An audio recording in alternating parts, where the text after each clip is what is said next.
these truths to be self-evident. That all men are created equal. As a member of Congress, I get to have a lot of really interesting people in the office, experts on what they're talking about. This is the podcast For insights into the issues. China, bioterrorism, Medicare for all, in-depth discussions. Breaking it down into simple terms. We hold these truths with Dan Crenshaw. The Eagle has landed. Hey everybody, welcome back to Hold These Truths. And we have a repeat offender on today, Michael Shellenberger. Now, you might have remembered the last podcast we did together where we went into some detail on debunking a lot of the myths surrounding climate change, surrounding environmentalism in general. Again, not that this issue is not important, of course it is, but it's also important to get it right and to have the right conversation. But Michael is apparently a man of many talents. And has recently written a book about homelessness in San Francisco, where, well, he lives in Berkeley, but this book's about San Francisco. So, Michael, first of all, thanks for being on. Thanks for having me, Dan. Good to see you again. All right, so what's the name of the new book? It is San Francisco, Why Progressives Ruin Cities, and it's really about how victim ideology is leading to increases in homicide, drug addiction, drug deaths, and homelessness. So it's much bigger than homelessness. Yeah, and it's tough to know where to begin on an issue like this. Whether it's with the mental institutions closing since the 50s, whether it's the laws that you see in San Francisco. Maybe we should start with just a snapshot of what you saw doing research for this book. What the current situation is in a place like San Francisco. Is it the worst in the country? I mean, would it be considered the worst in the country compared to other major cities? Honestly, the worst is Skid Row in Los Angeles. There's so many more people. It's at least 45,000 people within the city of Los Angeles, 60, 65, maybe 70,000 homeless in larger Los Angeles area. It's at least 120,000 unsheltered homeless in California. But San Francisco, it's more concentrated. In most of these cities, we had concentrated open air drug scenes for a long time. And what you said is exactly right. Like, I go back and I go, well, it really starts in the 19th century when in San Francisco had opium dens, and it was the last city in the country to shut those dens down. But then also you go, well, it starts in the 60s with the amphetamines. We're in two overlapping drug epidemics, methamphetamine and opioids, and we're on fentanyl, which is a successor to the overprescription of opioids, pills, and then the switch by a lot of people to heroin, and now we're on fentanyl. 93,000 deaths last year, up from 17,000 in the year 2000, so a fivefold increase. That's 3 times as many deaths almost as car accidents, almost 5 times as many homicides as we have every year. So drugs is a huge event. We're just not doing as a society or a federal government or the state or the cities what we should be doing on that issue.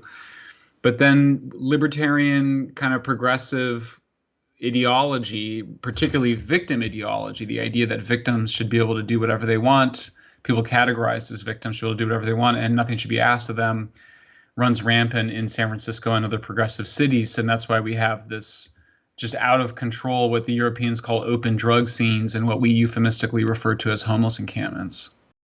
Yeah, and it doesn't seem to stop. And again, I'm not even sure where to begin as far as what caused it. A lot of people like to blame it on the housing situation. What's your thoughts on that? Yeah, I mean, the official conventional wisdom is in San Francisco, but in the New York Times or wherever, this is just a poverty problem. That's all it is. It's just a rents are high problem. And that raises a couple of problems. Why are there not open air drug scenes in Carmel, the affluent coastal community? Why are there not open air drug scenes in Beverly Hills? Why is there not open air homeless encampments drug scenes in Miami? So when you go and interview social workers in places like Skid Row and you go, how many people are here just for strictly economic reasons without some underlying mental illness or addiction? They say zero people. There are 0 mothers fleeing abusive husbands that go and camp out on Skid Row or in the Tenderloin in San Francisco. There are 0 people who were like, yeah, I couldn't afford the rent this month, so I decided to go live on the dirtiest and most dangerous sidewalk in the city. It just doesn't happen. The typical picture is that you become addicted to hard drugs, meth, heroin, fentanyl. You stop working because you're servicing your addiction all day. You're addicted to opioids like heroin or fentanyl. You're using them every 4 hours. And so you're not working during that time. You're very intoxicated. These are incredibly intoxicating drugs. You couch surf, you either steal or borrow from enough friends and family that you become what academics call disaffiliated. So the two main characteristics of what we call homelessness are really addiction and disaffiliation, and the disaffiliation is driven by your addiction. And then one question is, how many people are mentally ill? There's a small percentage of people that are seriously mentally ill in general in the United States, about 13 million people with serious mental illness like schizophrenia. And we've done a terrible job taking care of them. But even those folks that end up on the street end up being addicted to very hard drugs. And so homelessness as an issue really starts with crack. It really starts as a manifestation of the crack epidemic, but crack and alcohol in the 80s. And then as methamphetamine, opioid pills, and then heroin and fentanyl became cheaper. Now I talk to people whose kids, they're trying to get their kids arrested, who are on the street living as addicts because they're going to die. And they say that their kids are able to get their drugs bought for just $10 a day. That's how cheap it is now. And that means it's just nothing. I mean, so it's not even an issue of them. It's just that they're not working. There's no money for rent because you're not working. You're just servicing your habit. It's a mess. It makes some good points. Yeah, just because you're down on your luck doesn't mean I guess I should go to Skid Row. Of course not. No. At the same time, one thing I did notice, it's been a few years since I've really kind of walked the streets of San Francisco. But in Austin, you're seeing this a little bit too, which has a very similar mindset to San Francisco. It has the benefit of having the Texas state government over its head to stop it from doing anything real crazy. And but what you see is this sort of vagrant culture. Like there's perfectly able-bodied. They seem a little high, but they're functional. And it's like they're like hippies, like kind of just hanging out. How much of that is still part of the San Francisco problem, and where the heck does that even come from? This sort of vagrant culture. Yeah, I mean, there's always been hobo culture, vagrant culture for at least 100 years. I mean, really, if you go back, it really, there was Civil War. There was a point after the Civil War where people became homeless. And then World War I and World War II absorbed a lot of those men into the army, into the military. And then a lot of those guys then in the interwar period, but then certainly after World War II, there was a rise again of hobo culture. There's certainly guys that I interviewed in Berkeley that just use marijuana and alcohol. So it's not like you have to be doing methamphetamine or heroin or fentanyl. There's some of that, but I mean what we call the encampments, the heavy sort of the big areas where there's lots of people, where they're sort of, they're all using pretty hard stuff, at least in the city, like in the Tenderloin. Berkeley, I do think it diminishes a bit. I think in Austin, I saw some of what you're describing of a hobo culture. But I mean, ultimately, the simplest way to put it, though, too, is just you have as much homelessness as the city allows. And so what happened in Austin is a great example of that. The mayor and the city council were very progressive, and they just said, you should be able to camp in public. And then the voters had to vote 60-40 to ban public camping. And then ultimately the governor and the legislature had to step in because the progressives just thought it was immoral to require people to require people to stay in shelter. So the other thing that's occurred in San Francisco and other progressive cities is that this is one of the biggest discoveries I made, is that the progressives have deprived sufficient shelter. They've taken the money from shelter and put it into permanent supportive housing because they think it's immoral to require people to stay in shelters. And look, a lot of guys don't want to stay in the shelters, in part because you can't use drugs in most of the shelters. You have to leave the shelter for that. But, a lot of guys would rather just sleep outside. But the issue is just that's not what parks are for. We have designated camp areas, but it came out of a kind of it's really a mix of both a kind of liberal bleeding heartness plus a more radical left anarchist idea that civilization is bad and cities are bad and capitalism is bad and these people are all victims of capitalism. Yeah, I think that's absolutely right. I mean, you see it when it manifests in these sort of Antifa-led autonomous zones that you saw in Portland and Seattle. Right. And it's so weird because you're like, how does the left-wing ideology end up in anarchy? Because the left-wing ideology is so authoritarian in nature, and yet it ends up with this strange anarchy bent. And I don't know. I like to explain things psychologically, and I haven't really figured that one out, to be honest. Because you would think, because if you look at libertarian ideology, the natural, if you take that to its natural extreme, you would end up with, I suppose, anarchy. But but I guess on the conservative side, you have this sense of ordered liberty, where you should still live by a sense of morals. It's just not government forcing it down your throat all the time. But anarchy is almost like this hedonistic free for all, that they're very passionate about. That it has this romantic appeal to them, and it's freaking strange. And then there's like that compassion you talked about, which is almost pathological because it's too much compassion.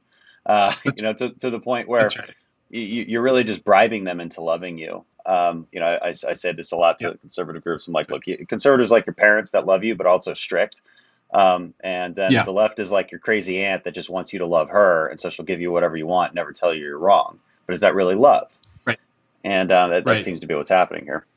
Yeah, you got it. I mean, the word that I felt comfortable after a couple of years of looking at it was pathological altruism, as sort of on the bleeding heart liberal side. But then definitely in terms of what you would call the politics, I would say left libertarian or anarchism is fine. That's what it describes. And so I think the difference in terms of this kind of anarchism is definitely Rousseauian. So it's romantic, and that means that it views society as corrupting and the individuals as innocent. There's some contradictions in this, of course, because there's a lot of guilt too from historical injustices, though that's pretty consistent with the view that society is evil.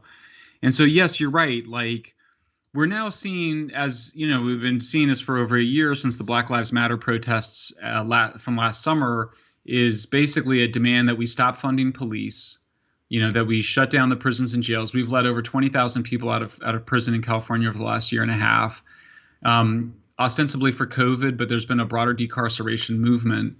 And that's motivated heavily by a view, I think, by an anarchist attack on the pillars of civilization. So I document how it was the radical left, the progressive movement after World War II that insisted on shutting down the psychiatric hospitals before we had created their alternative, literally dumping psychiatric patients onto the streets.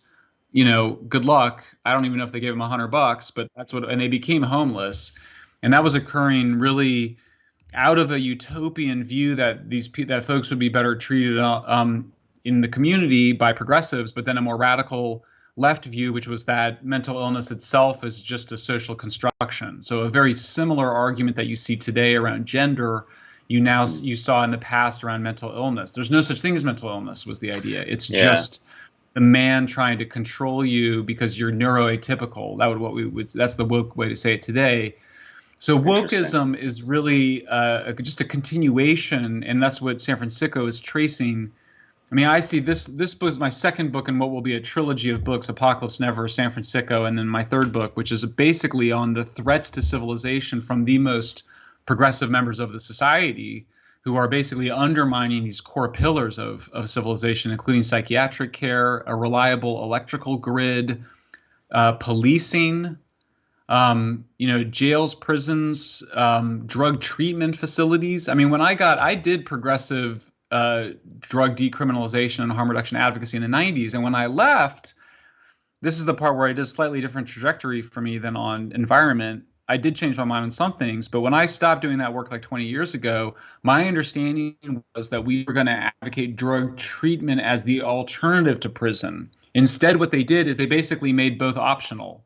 So you can steal $950 worth of goods in California and have 3 grams of fentanyl and not get arrested. Yeah. Even if your behaviors are totally, and even if you're camping in public, defecating in public, shooting drugs in public, And so you basically don't have anything to require people to achieve sobriety and abstinence, even when their addiction is clearly what's making them so self-destructive and destructive of the city as well. Yeah, and you talk about the Dutch, the Amsterdam experiment, where you hit that exact point, I think. And the way they do it, it seems to me, is it's not optional; it's one or the other, which just makes logical sense. But um, It's funny because people miss the TV show The Wire, which was a really big show in like in the Obama presidency, about the popular imagination of Amsterdam to date, or Zurich, is that and people and progressives say this, they go, the Europeans just decriminalized all drugs and that solved the problems.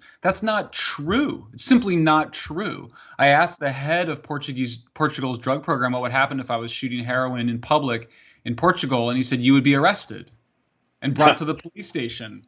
And you would either be prosecuted for having, if you had a certain amount of drugs at a high level, or even if you had possession level drugs, you would be brought before a commission for the dissuasion of addiction, which is just as terrifying as it sounds. Amsterdam is slightly different. They also arrest you and they require you to have a program. So it is true. They don't just put you in prison, but they require that you clean up your act. Yeah. So there's this mythology around Europe that I debunk. They did try just the namby-pamby, you're a victim, you do whatever you want approach in the 80s. And after several years, and this is what gives me hope for California, they realized it wasn't working. And so then they changed and they said, okay, now we're going to have consequences for this kind of behavior. And they involved the police and they cleaned up their cities. Yeah, it's fascinating how many things we get wrong about Europe, whether it's their versions of socialism or this thing. I mean, I didn't even really know that, to be honest with you, and I kind of had the same questions. Back to the housing. And by the thing, way, they don't even have socialized medicine in Netherlands.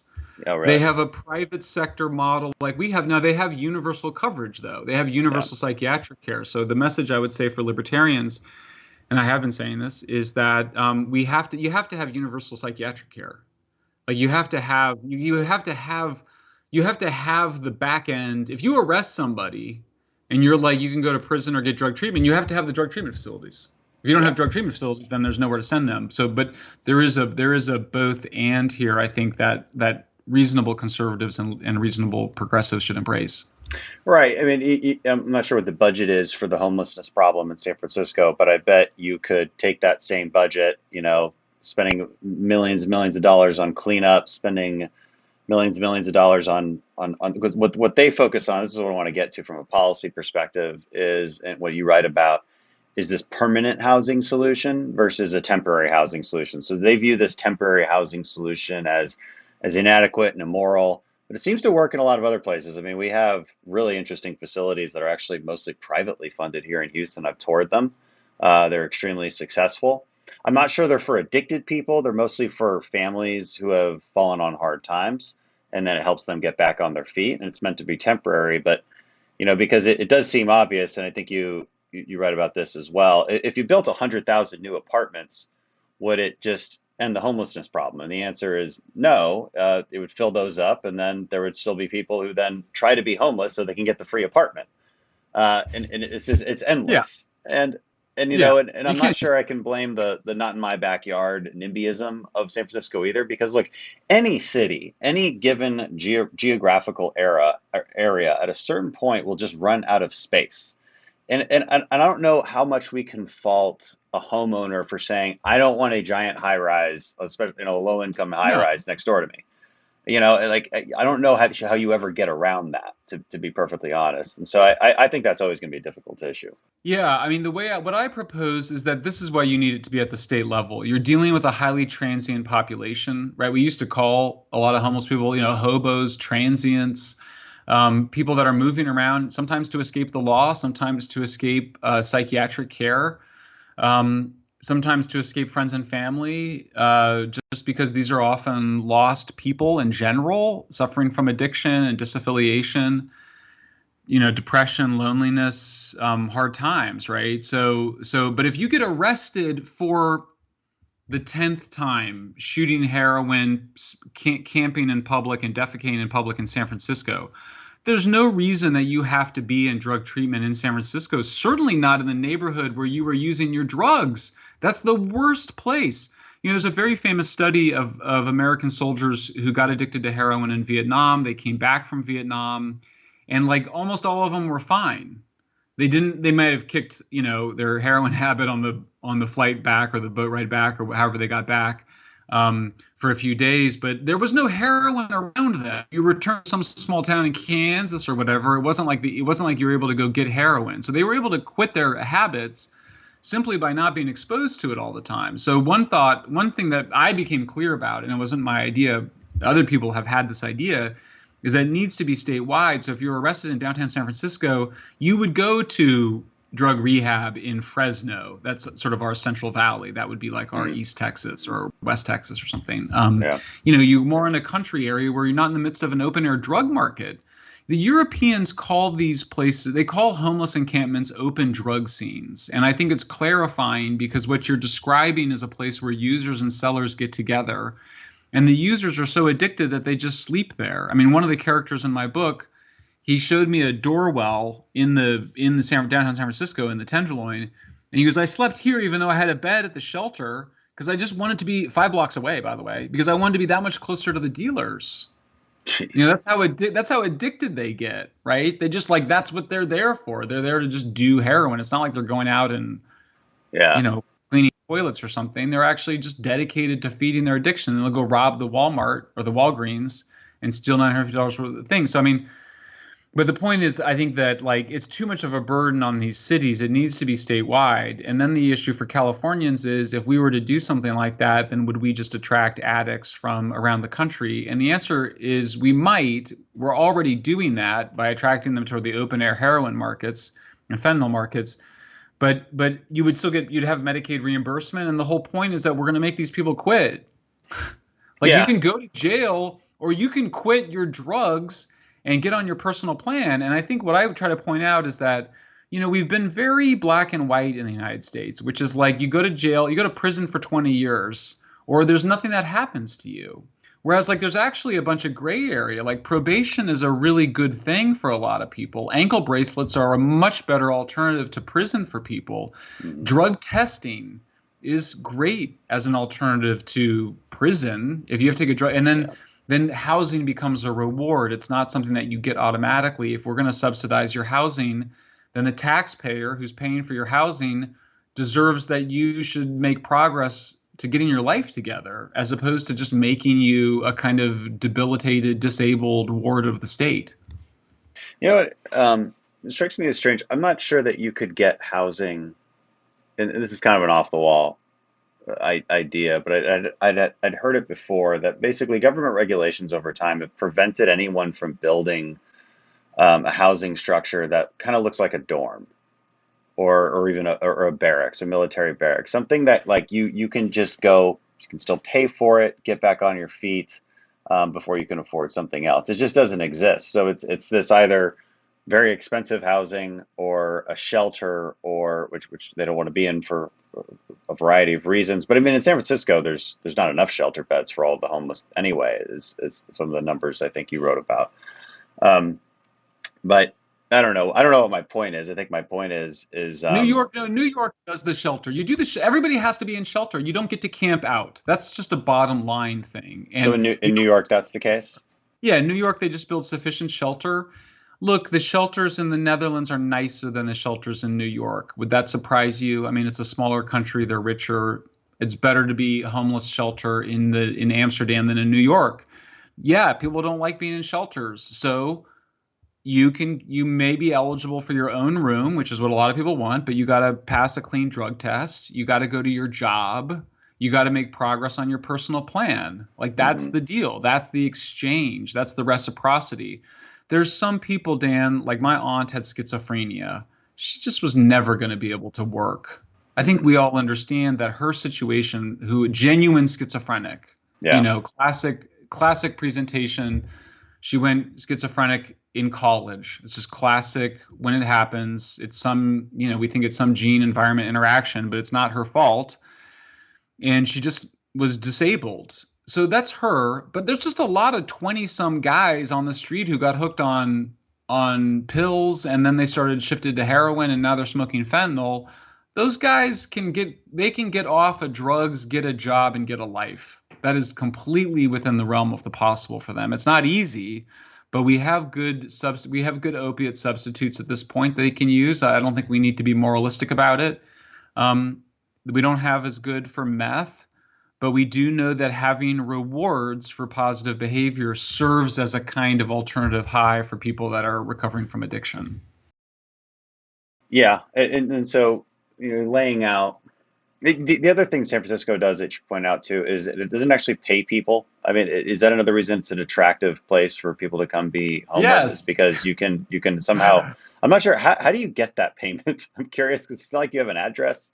You can just go to a place, pick it up. I'm curious just the mechanics of it. Yeah, it's shocking. They have the highest. So after the federal government eliminated cash welfare, a number of progressive cities put in place their own cash welfare system, and San Francisco is one of them. And it's very lenient. And now if you they had one reform which said if you get the cash welfare, then you can't also get subsidized housing. So a lot of people get the subsidized homeless housing, which is these old single resident occupancy units, which are just, terrible, infested, crumbling units. But you could get one of those, but then you go and get the cash for your drug habit in some other way. So you either live on the street getting cash from the government, or you get your own room and then find the cash to maintain your addiction. Either way, it's pretty terrible and that's not in the interest of taxpayers to maintain addicted people. And it's very cynical and fatalistic and it's just dumb. I don't know how else to say it. I got to the bottom of this ideology of victim ideology, and it's just as dumb as it sounds. The idea is that you categorize some people as victims, and that's the end of the story.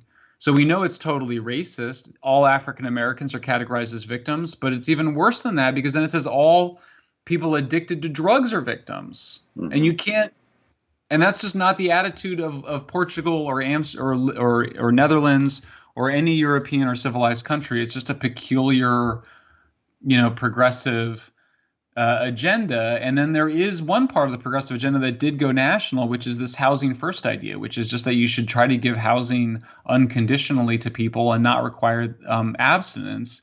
And that is also completely inconsistent with what the research shows. The research shows that you need what's called contingency management, which is housing as a reward.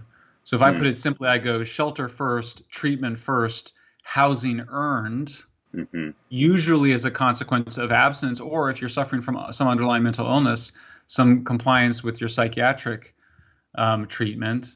But I saw people that were autistic, that had to go to their job. And they wanted their own room in Netherlands, and they were like, you got to show up for your job, and that seems pretty reasonable to me. Yeah, it would. I mean, progressives don't like this notion of incentives. Right? They don't believe they're necessary. It's right. Something I continue to find strange, and I found the numbers from your book here. I mean, you point out San Francisco pays the max of $588 a month for this general assistance, whereas you look at LA and New York, and it's around 200.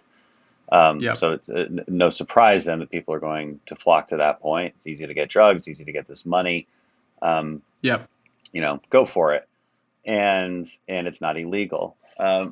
It's frustrating on so many levels. It's also then you go, and then this is why I did the chapters on homicide. The evidence, Dan, is actually overwhelming on policing. I'm still pretty liberal, probably pretty liberal compared to you certainly, but maybe pretty liberal in general. I don't consider myself a progressive. That's not a word I would use because of my research. But I mean, liberals should love police. Police should be just the evidence of policing, Dan. The more police you have, it's a very clear relationship to reducing crime. More policing reduces homicide. So if you actually believe Black Lives Matter, you should want more police, not less. And if you're worried about police violence, this drives me crazy. You can hear how upset I get about it. More police reduce police violence. Just think about it. you know, more time to go to seminars, trainings, therapy for police, like whatever it is that, weeding out the crappy, violent officers. I mean, look, there's knuckle draggers in police departments. There's racists in police departments, right? Nobody disagrees with that, right? There's bad police. Well, you hire more police and you move the bad ones out. Like, it's just so, but this idea that this is why I'm saying, like, the pillars of civilization, you have to treat things like psychiatric care, police, reliable electricity, universities. These are these pillars of civilization. This should not be a left-right thing. This should be something that we all agree we need to defend and to some extent reinforce. Yeah, it's mind-blowing, frankly, when you start looking at the statistics and how we're still in disagreements about this with each other on the left and the right. I frankly don't understand it. It does seem obvious that, look, you have to have certain rules in a society to keep standards up, to keep some kind of stability. And then you implement safety nets as needed under that. And safety nets, of course, have to come with a variety of incentives to get better. But like you said, there's this sort of uplifting of the victim, this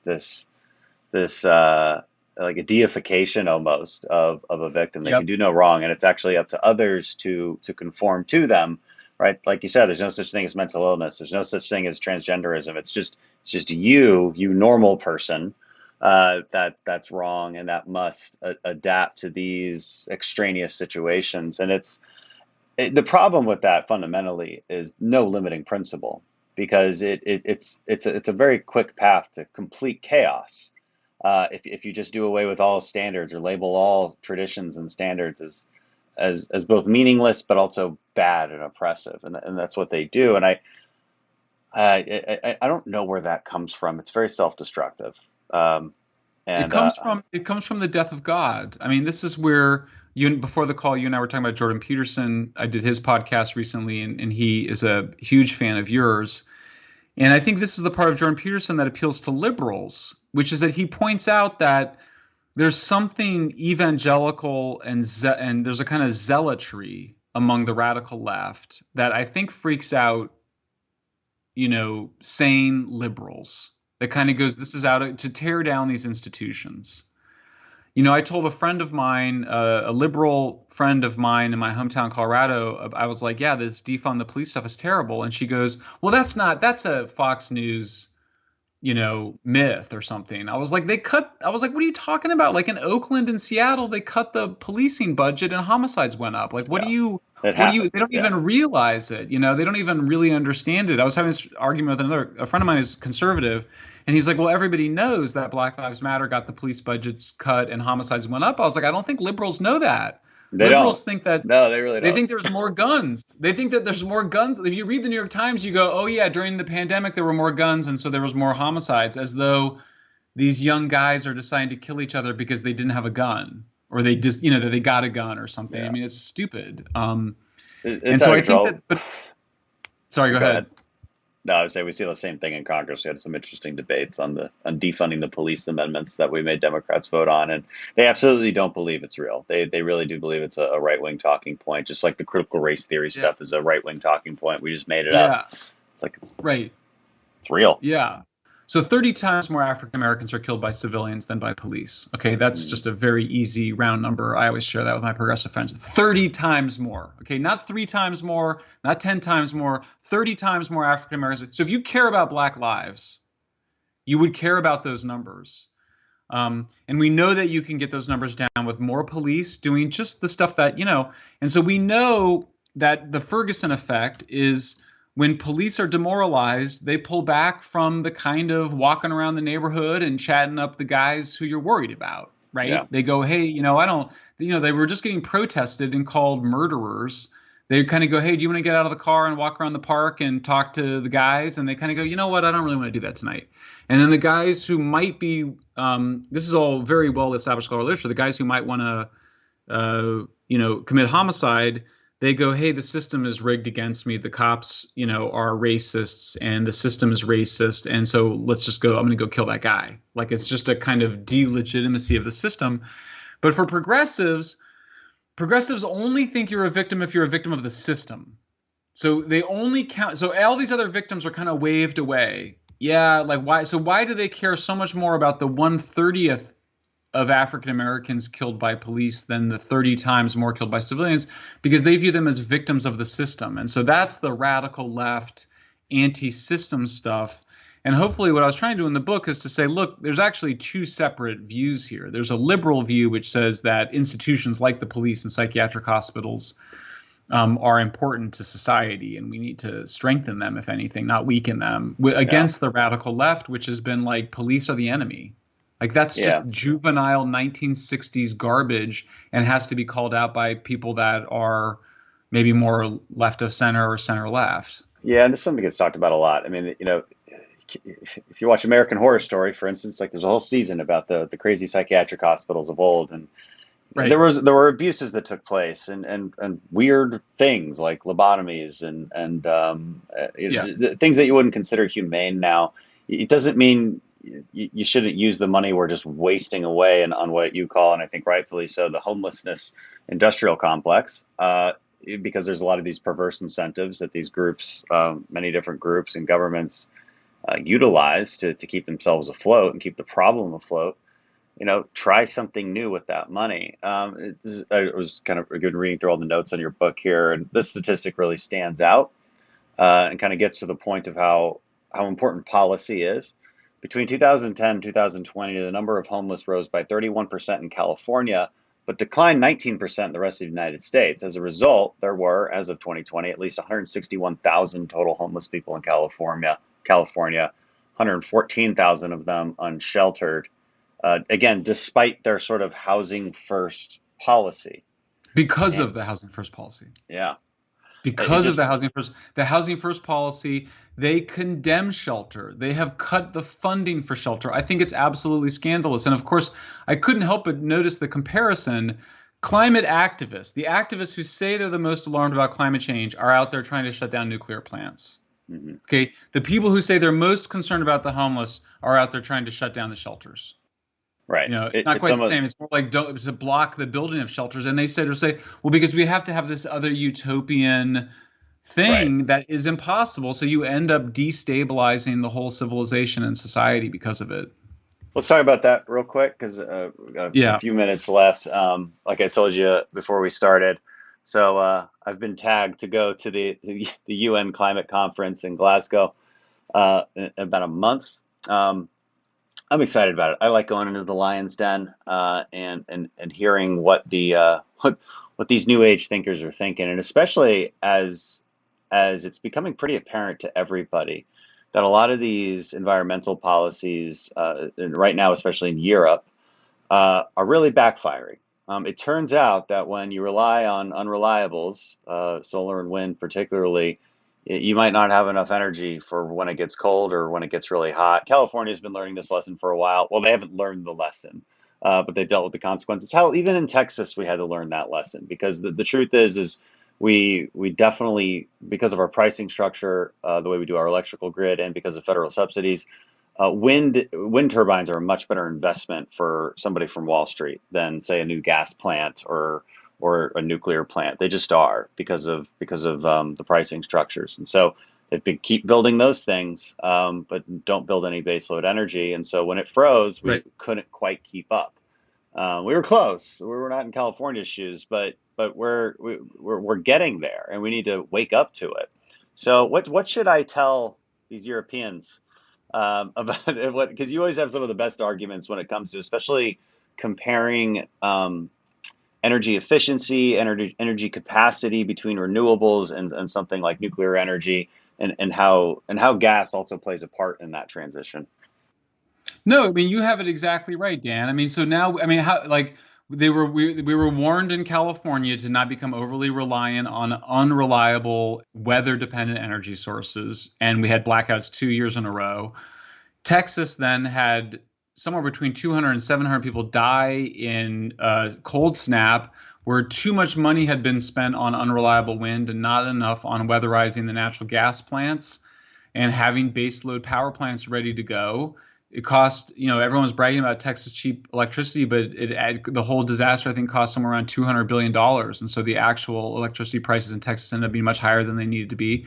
And now we see Europe, particularly Britain, but also Spain, Germany, suffering power shortages and having to pay through the nose for very precious quantities of natural gas, but also firing up their coal plants again, and then competing with Asia for not just gas now, but of course coal too. So you see the Premier Xi of China gave this big speech where he was like, yeah, we're remember how we were going to close all those coal mines? We're going to actually open the coal mines back up again, and we're waiving all of the environmental safeguards. So, yeah, I mean, I think your climate talks are happening at a perfect time for anybody that wants to make the point that you can't run society on unreliable power sources. And you have to, and if it's not going to be nuclear, and obviously I'm a big advocate of nuclear, but if it's not going to be nuclear, then you better have enough gas and coal, or people are going to die, or people will die, or you'll or you'll have what's happening now, which is that you're going to cause massive inflation. I'm not saying all the inflation is being caused by energy price shocks. We had inflation probably before those bottlenecks became apparent. But now with the energy crisis, it's just accelerated this inflationary spiral. I mean, it's like almost on every topic, it seems like we're back in the 1970s facing the prospects of stagflation. And that I think it all sort of stems from this political vacuum, where there isn't a real clarity about what our priorities as societies ought to be. No, there's not clarity about what works, even though there should be. And because it's chasing utopia. That's why. The reason there's not clarity on it is because of this just masochistic chasing of utopia that, frankly, I think is part of human nature. And it's up to smart people to correct the record calmly and with facts on our side. Because it's important. Like you said, people's lives are at stake, and they'll counter and say, well, people's lives are at stake with climate change. You're going to see a lot of dead people if everybody's going to die if we don't do something. And, because I don't like to get into the debate on the science of how much warming is going to happen, how much is caused by humans. But you do have to argue with some of their premise and be like, look, the UN data is the UN data, and it doesn't say what you say it says. And actually, so you work on that data a lot. Maybe this is the last question I'll ask you. What did you think of the recent report? I interviewed Bjorn Lomborg on it, and he said it was actually pretty good science. It was just all the headlines about it that were completely wrong. Yeah. So, I mean, we basically know that we're not going to have these extreme scenarios of warming because we have so much gas. These current shortfalls aside, to get that really extreme warming in those scenarios, the technical word is RCP 8.5, you would need to sextuple the amount of coal we're going to use, whereas the amount of coal we're using has been going down because we have such abundant gas, not just from fracking in the U.S., but from offshore gas drilling. So that's off the table. But yeah, I mean, it just seems like the more moderate the future scenarios are, the more hysterical the public relations tends to get. So there's a lot of, but what you said is exactly right. There is IPCC does not predict any increase of deaths from natural disasters in the future. There's every reason to think that deaths from natural disasters will keep going down. There's no realistic scenario for food production declining. We have 25% more food than we need. We produce way more food than we need. And warming and all the additional carbon dioxide is playing a role in that. And so there's no scenario for big deaths. By contrast, if you don't have reliable electricity, you have people die. Like, that's bottom line. So there's not really any comparison. The idea that somehow deaths in the present would somehow be justified for long-term climate death prevention is absolutely pseudoscience, bonkers. There's no science for that. I think that the energy shortage in Europe and globally has really clarified people's thinking a lot. You've seen it change in the media. I expect that you're going to encounter a different atmosphere at those climate talks than you would have had this not been occurring. Yeah, I'm looking forward to it. But I'm proud of California. You guys are going to solve your wildfire problem pretty quick because you've outlawed gas-powered chainsaws and mowers and leaf blowers. Which I read the advocates apparently say these particular little like mini engines that are present in these devices, as well as like golf carts and things, are responsible for just as much emissions as light duty vehicles. And I'm like, There's no way that's Oh true. God, I mean, there's no way. That's hysterical. Yeah, well, we do have our gardens here because all of the rich, people that are apocalyptic about climate change all have gardens and gardeners with those gas-powered leaf blowers. But I don't think it adds up to our light vehicle mix. That's pretty silly. the unfortunate reality too of so if you don't have gas powered chainsaws, how are you going to do the forest management that you need to do to prevent the wildfires that you say are from climate change? They're mostly from forest management problems. Are you going to have just really long extension cords out there in the wilderness? I mean, what the hell are we even talking about? And why are, I just don't get it. I honestly, And you realize that we're in California, by the way, of course, is still headed. They had to, the governor recently allowed the burning of diesel generators so that 2.5 million Californians would not lose power during the power shortages this year. And meanwhile, he's moving full steam ahead to shut down our last nuclear plant, which provides electricity for, wait for it, 3 million Californians. So it's the more imaginary victims we create. The more real world victims we create, the more imaginary victims we pretend to save. That's the way I think that's the recipe. Yeah, it's look, I do think sanity is winning on this particular issue. I have no proof of that, but mostly because I think the right has kind of figured out the arguments a little bit better than it used to, as opposed to just saying like, no, it's a myth, it's a hoax. It's just not helpful.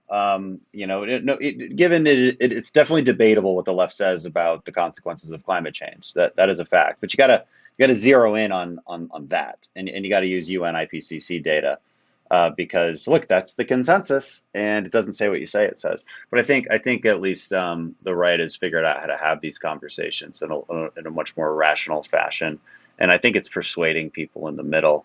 Because look, people don't want to spend thousands of dollars of their money every year combating climate change, like knowing full well your weather ain't going to end up like San Diego. It's just not. People have a limited amount that they want to spend on it, and I think they just want to know that you care, and we do. Yeah, I think that there is a real moment for conservatives, or certainly the center right, particularly if you add a really sensible urban agenda. One of the San Francisco ends with me interviewing a number of conservative thinkers who talk about how, there has been an urban agenda in the past, but it's a little rusty, and mostly a lot of conservatives tend to be more rural and more suburban, and they kind of look down on the cities. But I think if the center right were to offer really an agenda to defend these pillars of civilization, including reliable electricity, but also policing, psychiatric care, I think you have a real possibility to make some inroads, including and maybe especially in the African American and Latino communities. I don't know if you've been paying attention to David Shore, who's a progressive Democratic pollster, a young guy, but also Pew just came out with a survey showing that, Trump increased his support among Latinos. Yeah. But on the left, there's a conversation around this guy, David Shore, who finds that really the more populist, defense of bread and butter issues on the right is really succeeding among a lot of voters, including a lot of Democratic voters, and that being anti-police, being pro expensive energy. Yeah. And he even points out on climate change, just the obsession with climate change among Democrats gets, kind of sends the wrong message to a lot of Latino voters, and a lot of other working class voters who kind of go, what are we doing here, guys? Like, why are we sacrificing my paycheck on this issue that, like you said, the science doesn't show leading to the disasters we've had. And of course, we've had lower emissions over the last 15 years. Why all the talk of sacrifice? Yeah, and the progressives try to turn it around and say, no, well, this is going to hurt the poor the most. And it's like, no, your solutions are going to hurt the poor the most, because this is a sort of an elitist issue that your white liberal elites can take on, makes themselves feel better. They've got plenty of cash on hand, so they don't mind paying it. Plus, they're now voting themselves subsidies for their new Tesla, even if you make up to $800,000 a year. I mean, that was in this reconciliation bill as a nice little tax credit for people. So And I'm like, the people who work at these refineries, the people who work in this industry, these are the lower to middle class that have Yeah. good paying jobs that would severely be affected by some of these. And to what end? And the question is, like, I mean, if it means saving the world, then okay, sacrifices are necessary. But if it means almost no benefit whatsoever, then now we're running into problems. Now we have a cost benefit Yeah. analysis to do here, and it's you Yeah. know When they're shutting down nuclear plants, when they're cutting the budget for police, you start to wonder what's the agenda here. yeah You say it's about Black Lives Matter, you say it's about climate change, but you're cutting the funding for police and you're shutting down nuclear plants. So it seems like there's an ulterior agenda here at work. Something more like, I mean, conservatives tend to kind of go with kind of financial conspiracies or something, or somebody's making money. But I always point out, I'm just like, it's just a secular religion. Both of yeah them, is worship of victims and the fear of the new climate sky gods are just evangelical religions, but they're both genuinely, I think, a threat to these institutions that comprise our civilization. yeah they have a weird uh, fear, hatred of nuclear energy. They kind of talk out of both sides of their mouth on it, because we talk about this in the Energy and Commerce Committee quite a bit. And on the surface, they're pro-nuclear. Of course, we should have nuclear, but there's always a lot of buts. But Mhm. we can't just take safety off the table. I mean, you got to keep these onerous regulations in place. We can't possibly figure out the waste problem. I mean, do you want it in your district? And I was like, yeah, I mean, it's fine. It's just these little metal rods. I don't know what we're complaining about. Like, it's not like it's green ooze. So there's just a lot of Right. education that has to happen for people on nuclear energy, and Republicans are using this to their advantage. I mean, because I don't know of any Republican that's not pro-nuclear energy, and willing to do some of the things necessary on the regulatory side, on the permitting side, on the 45Q tax credit side, to just at least push it up on the agenda. But some of that does get through. Some of it can be bipartisan, but um, I see out there the big change in the last few years, Dan. You probably see it too on Twitter. Is just I see people repeatedly say anybody who's not totally pro-nuclear is just not to be taken seriously on climate change. I yeah. see that being said like a lot more now than I did 5 years ago. So I think that's definitely gotten out there. Right. And when AOC and Bernie Sanders, these architects of the Green New Deal, are quite literally against it. When the White House put out a report recently, on environmental justice, what it is and what it isn't. And in this report, it very specifically listed things that were not environmental justice, that cannot be considered environmental justice. And among these things, carbon capture, carbon utilization, nuclear energy, nuclear technology can't be, these things cannot be part of our environmental justice campaign. Number 5 on the list was just research and development. Like, that was just number 5. I mean, any kind of research and Bizarre. development. I mean, it's really bizarre and almost comical. But they are who they are. What can you say? I'm looking forward to this conference, and I wish you were there. I could use you as a resident expert on Yeah. a number of things. I will have there's a bunch of pro-nuclear people that are going to be there, and hopefully you'll see them. They're planning on making a lot of noise, and Great. they have the moral high ground, I would say, Yeah. more than they've ever had. Well, that'd be great. Hey, Michael, congrats on the new book, and thanks for being on again. Appreciate it. Thanks, Dan. Yeah, good to see you.